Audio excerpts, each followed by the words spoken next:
교과서에 충실한 교과토이 여디디아의 교충, 교토 시간입니다. 오늘은 제13과 화평을 이루라 라는 제목으로 하나님 말씀 함께 연구하겠습니다. 여러분, 교과서에 있는 연구 범위가 있습니다. 에베소서 6장 10절에서 20절, 베드로전서 4장 1절, 베드로전서 5장 8절, 이사야 59장 17절, 이사야 52장 8절에서 10절, 데살로니가전서 5장 16절에서 18절에 있는 말씀입니다. 연구 범위 성경 본문을 꼭 읽어주시면 좋겠습니다. 기억전입니다. 모든 것 위에 믿음의 방패를 가지고 이로써 능히 악한 자의 모든 불화살을 소멸하고 구원의 투구와 성령의 검, 곧 하나님의 말씀을 가지라. 에베소서 6장 16절, 17절 말씀입니다. 기억절 노래 들으시고 이어서 말씀 연구를 진행하겠습니다. 3기 13과 모든 것 위에 믿음의 방패를 가지고 이로써 능히 악한 자의 모든 불화살을 소멸하고 구원의 투구와 성령의 검, 곧 하나님의 말씀을 가지라. 에베소서 6장 16, 17절.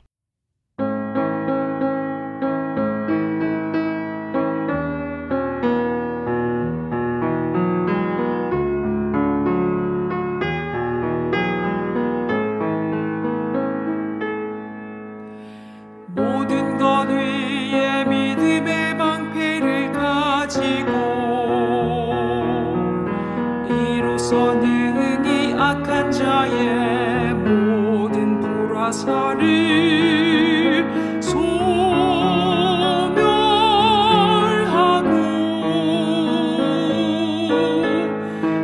구원의 투구와 성령의 검, 곧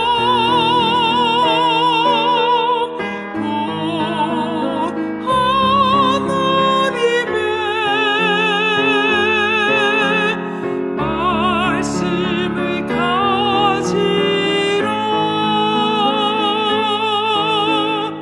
에베소서 6장 16절 17절.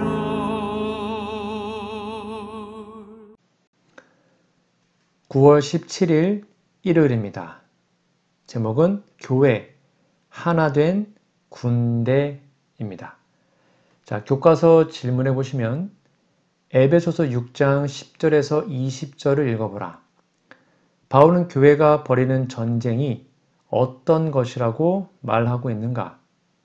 바울은 신자 개개인의 영적 싸움을 주로 묘사하고 있는가? 아니면 교회가 집단으로서 악에 대항하는 전쟁을 그리고 있는가? 읽어보시면 답이 나옵니다. 답이 뭘까요? 네, 정답은 양쪽 다 말하고 있습니다. 주로 교회가 연합하여 투쟁하는 것을 나타내지만 교인 개인의 상태를 무시할 수는 없죠. 에베소서에서 교회는 교인 개개인의 상태가 아니고 예수 그리스도의 몸의 지체들이 교인들이라고 분명히 계시합니다. 그래서 교회는 예수님을 머리로 하는 하나의 몸입니다. 교회라는 그리스도의 몸을 중심으로 생각하면 갑옷은 교회에 입힌 것이죠. 교인들이 교회의 지체로 집단이 되지만 또 교인 개개인 생각하면 마귀와 싸우는 자가 교인 한 사람, 개인이기도 합니다. 그들도 각각 하나님의 갑옷을 입어야 합니다. 지체가 건강해야 몸이 건강하죠. 지체인 교인들, 개개인이 하나님의 전신 갑주를 입고 담대히 서서 마귀를 대적하여 승리하면 교회가 승리하는 것이죠. 개인이 교회 이름으로 투쟁할 때 모든 지체가 협력해야 합니다. 그래서 한 지체가 상하면 온몸이 아픈 것이죠. 교인들을 하나로 연결하여 한 몸이 되도록 하는 것은 진리 최고의 교리입니다. 교리가 철저히 성경적일 때만 전신갑주를 입을 수 있습니다. 전신갑주를 입고 싸울 때 상대를 사망에서 생명으로 옮기는 승리를 이루어야 하는 것이죠. 이 일을 위하여 교회는 한 몸으로 연합하여 주님의 승리를 영광스럽게 해야 함을 기억하시면 좋겠습니다. 일요일 예르신의 권면입니다. 그리스도인의 연합의 능력. 그리스도와 연합하는 것은 성도 상호 간에 연합하는 접착제를 만드는 것이다. 성도들이 이와 같이 하나된 모습은 그리스도의 위엄과 덕, 그리고 죄를 지고 가시는 그분의 능력을 세상에 보여주는 가장 설득력 있는 증거이다. 원고 1903년 111페이지에 있는 말씀입니다. 9월 18일 월요일입니다. 제목은 허리띠와 흉배. 교과 질문 볼까요? 바울은 신자들이 악과의 싸움을 준비하기 시작하는 모습을 어떻게 나타내는가? 에베소 6장 13절, 베드로전서 4장 1절, 베드로전서 5장 8절, 로마서 8장 37절에서 39절 이거를 꼭 읽어보시고 한번 답을 적어보시기 바랍니다. 정답이 뭡니까? 네, 서서 허리띠를 띠고 흉배를 붙이고 깨어서 전투할 자세를 가져야 합니다. 옷을 입고 허리띠를 매지 않으면 활동할 수가 없어요. 그리스도인은 하나님의 전신갑주를 입기만 하면 싸울 수 없습니다. 그 갑옷이 갑옷 역할을 하려면 허리띠를 메어야 합니다. 그래야 옷을 입고 힘을 쓸 수 있죠. 갑옷을 입고 마귀를 대적할 때 힘을 쓰게 하는 것은 진리입니다. 그리스도인은 성경의 진리에 익숙해야 합니다. 허리띠를 매듯이 항상 진리의 말씀으로 옷을 단단히 마귀의 세력의 공격을 막고 이길 수 있도록 준비되어 있어야 하는 것이죠. 말씀에 익숙할 때 마귀의 공격을 방어하고 또 그 공격을 무력화할 수 있습니다. 그들을 항복하게 하여 생명의 성으로 끌어들일 수 있습니다. 또 심장을 보호하는데 신경을 써야 합니다. 흉배는 가슴막이인데요. 원수가 불화살을 쏘아서 가슴으로 날아와도 흉배가 그것을 튕겨낼 수 있죠. 그것을 의의 흉배, 의라고 합니다. 성경이 의라고 하는 것은 율법의 의가 아니고 하나님의 의죠.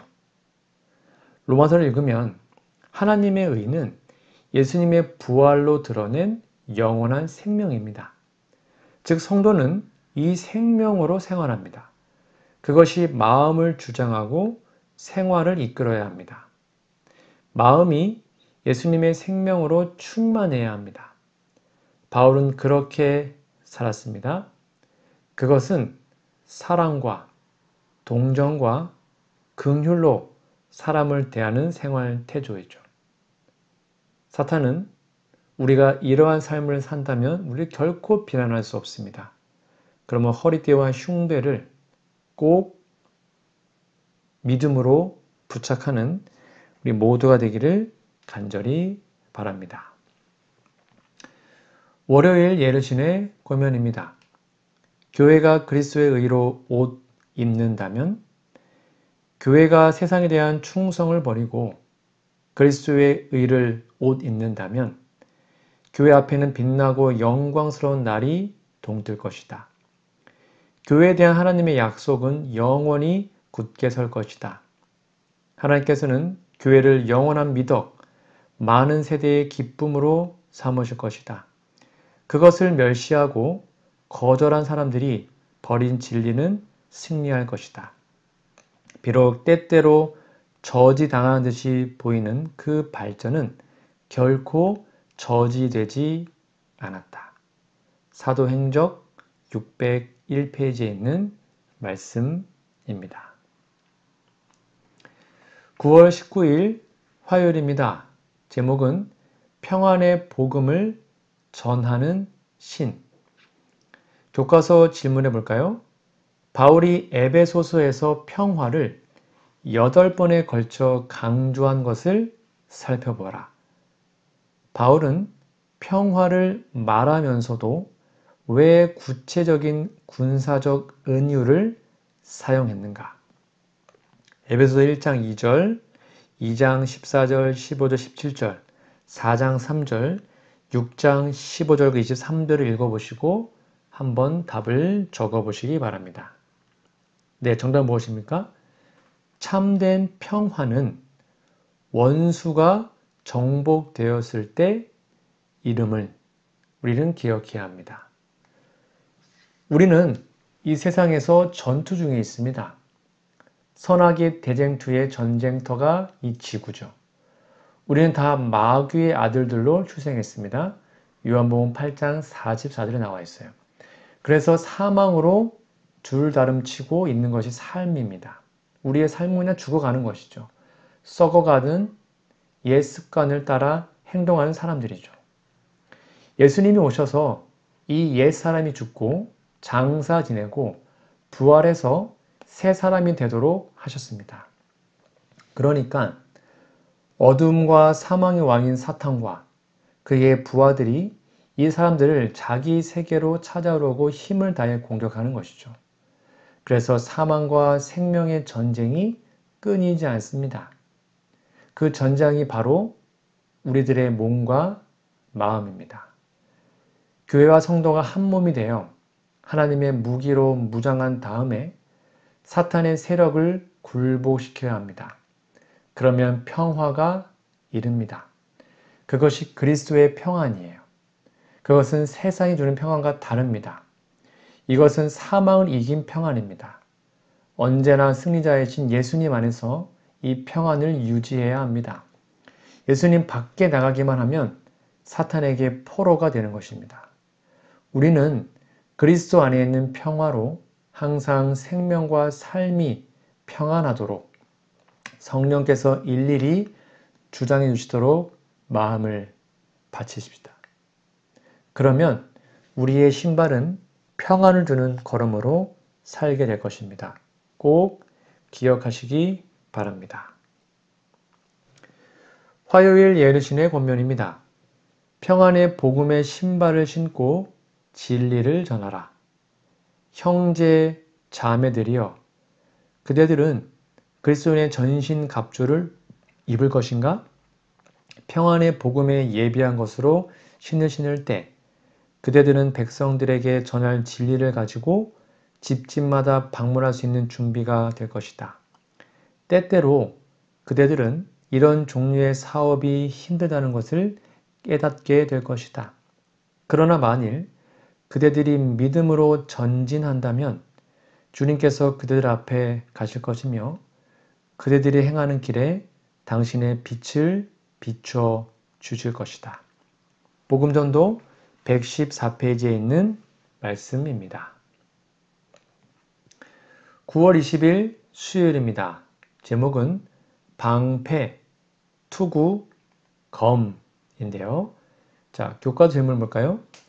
대쟁투의 군사로서 신자들은 언제, 어떻게 방패와 투구와 칼을 사용해야 하는가? 에베소서 6장 16절과 17절을 읽어보시고 답을 적어보시기 바랍니다. 답이 뭘까요? 네, 사탄의 공격이 언제 있을지 모르므로 항상 사용할 수 있는 준비 태세로 살아야 합니다. 여러분, 투구는 머리를 보호하는 무장이죠. 그리스도인의 머리는 예수님입니다. 우리가 예수님을 보호할 수 있습니까? 아니죠. 예수님께서 우리를 구원하시는 능력이 우리의 투구입니다. 우리는 언제나 예수님의 구원의 능력을 머리에 쓰고 그리스도의 삶을 이어나가야 합니다. 방패는 몸을 보호하는 무장입니다. 그리스도인의 철저한 믿음은 그리스도의 몸된 교회를 진정한 교회가 되게 하는 방패입니다. 몸의 지체가 되는 성도 개개인이 확실한 믿음으로 자신을 주님께 맡길 때 교회는 사탄의 공격을 거뜬히 막아낼 것입니다. 그러기 위해서는 교인 각자가 예수님 안에서 성령님의 하나 되게 하심을 실천해야 합니다. 성령의 검은 하나님의 말씀이라고 설명했죠? 검은 때때로 공격용 무기가 돼요. 화살 공격에는 검도 방어용 무기가 되지만 백병전, 1대1로 싸울 때는 검이 공격용이 되죠. 예수께서는 입에서 나오는 날카로운 검으로 원수들을 제압하십니다. 계시록 19장 15절에 나와요. 즉 입에서 나오는 날카로운 검은 예수님의 말씀이죠. 시험의 광야에서 마귀를 물리친 것도 말씀입니다. 그리스도인은 말씀의 검을 언제든지 사용할 수 있도록 항상 날카롭게 연마해야 합니다. 소망의 이유를 묻는 자에게 항상 대답할 수 있도록 말씀이 준비되어 있어야 하는 것이죠. 우리의 전투는 상상이 아닙니다. 실제적입니다. 그러므로 말씀으로 무장하여 말씀을 마음에 새김으로 결코 사단에게 패하지 않는 우리 모두가 되기를 간절히 바랍니다. 수요일 예루신의 권면입니다. 악에 맞서 성공적으로 싸울 수 있는 병기들. 하나님께서는 세상에 있는 악에 맞서서 성공적으로 싸울 수 있는 풍부한 수단들을 마련해 놓으셨다. 성경은 우리가 전쟁을 위한 장비를 갖춰야 할 병기고이다. 우리의 허리는 진리로 띠를 띠어야 한다. 우리는 의로 흉배를 삼아야 하고 믿음의 방패를 들고 구원의 투구를 쓰고 하나님의 말씀인 성령의 검을 가지고 죄악의 장애물과 철조망을 해치고 나가야 한다. 사도행적 502페이지에 있는 말씀입니다. 9월 21일 목요일입니다. 제목은 전쟁의 승리를 위하여 기도하라. 교과서 질문을 볼까요? 신약 성경에 기록된 다음의 기도의 요청을 살펴보라. 어떤 것이 당신에게 가장 감동을 주는가? 그 이유는 무엇인가? 누가복음 18장 1절에서 8절, 빌립보 4장 6절, 골로새서 4장 2절, 데살로니가 전서 5장 16절에서 18절이라는 말씀을 다 읽어보시고 한번 답을 적어보시기 바랍니다. 네, 모든 말씀이 다 감동이죠. 그러나 누가복음의 말씀은 우리의 끈기 있는 기도는 마침내 응답된다는 깊은 은혜를 우리에게 전해주기 때문에 더 감사하고 감동입니다. 아무리 뛰어난 무장을 했어도 우리가 죽으면 소용이 없어요. 적군은 그 무장을 벗겨 자기를 위해서 사용하죠. 사울과 요나단과 그 형제들이 길보아 산에서 죽었을 때 블레셋 군사들이 그 갑옷과 무장을 다 벗겨서 갔잖아요. 즉 사람이 살았다는 증거는 호흡하는 것입니다. 숨 쉬는 거죠. 그런데 기도는 영적인 사람의 호흡입니다. 그러니까 기도가 없는 사람은 영적으로 죽은 사람이에요. 바울은 하나님의 전신 갑주를 입은 사람이 참으로 살아있는 사람인지 마지막으로 묻습니다. 뭐예요? 쉬지 않고 기도하지 않는 사람은 영적으로 죽은 사람이라는 것입니다. 쉬지 않고 기도한다는 말은 항상 머리 숙이고 또는 무릎을 꿇고 기도한다는 것이 아니죠. 우리의 삶 자체가 기도가 되어야 한다는 것입니다. 생각이나 말이나 감정이나 태도가 다 하나님께 기도하는 정신이 나타내야 된다는 것이죠. 사무엘은 이스라엘을 위하여 기도하기를 쉬는 죄를 범치 않겠다고 했습니다. 기도를 쉬는 것은 죄가 되는 것임을 나타내는 말씀이죠. 기도를 쉰다는 것은 생명이 멈추는 것이기 때문에 죄가 되는 것입니다. 그리스도인은 분명히 살아서 주님 안에서 원수를 대적하여 주님의 승리가 나의 승리가 되도록 하나님의 전신 갑주를 입고 무장을 단단히 단속하고 생명력이 넘치는 능력으로 이미 승리하신 예수님 안에서 원수의 공격을 완전히 이기는 그 은혜를 누리도록 성령께서 주정해 주시기를 간절히 바랍니다. 목요일 예르신의 권면입니다. 금식과 기도가 악의 사자들을 이기게 한다. 그들은 신앙의 경험을 가진 자들과 하나님의 약속을 믿는 믿음을 가진 자들에게 그들을 위하여 강한 구원자에게 간구해달라고 애원해야 한다. 그것은 치열한 싸움이 될 것이다. 사탄은 이 사람들을 지배해온 그의 악한 사자들을 증강시킬 것이다. 그러나 만일 하나님의 성도들이 크게 겸비한 마음으로 금식하고 기도할 것 같으면 그들의 기도는 승리하게 될 것이다. 예수님께서는 거룩한 천사들을 명령하여 사탄을 저항하게 하실 것이다. 교회 증언 1권 344페이지에 있는 말씀입니다. 오늘은 제13과 화평을 이루라 라는 제목으로 함께 말씀 연구했습니다. 연구 범위 성경 본문을 꼭 읽어주시고 기억절도 외워주시면 감사하겠습니다.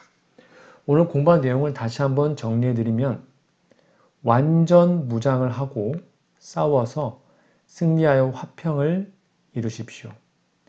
교회는 연합하여 하나가 된 하나님의 군대입니다. 주님의 군대들, 즉 진리의 허리띠를 바짝 매십시오. 하나님의 의의 흉배로 보호함을 입으십시오. 예수님의 승리, 평화의 복음을 힘차게 외치십시오. 믿음의 방패, 하나님을 전적으로 신뢰하십시오. 구원의 투구, 예수님의 구원하신 능력을 신뢰하십시오. 성령의 검, 하나님의 말씀과 복음으로 무장하시기 바랍니다. 승리를 위하여 쉬지 말고 기도하십시오.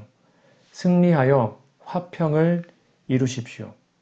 전쟁과 평화, 승리운 평화가 우리의 삶 속에 가득 넘치기를 간절히 바랍니다.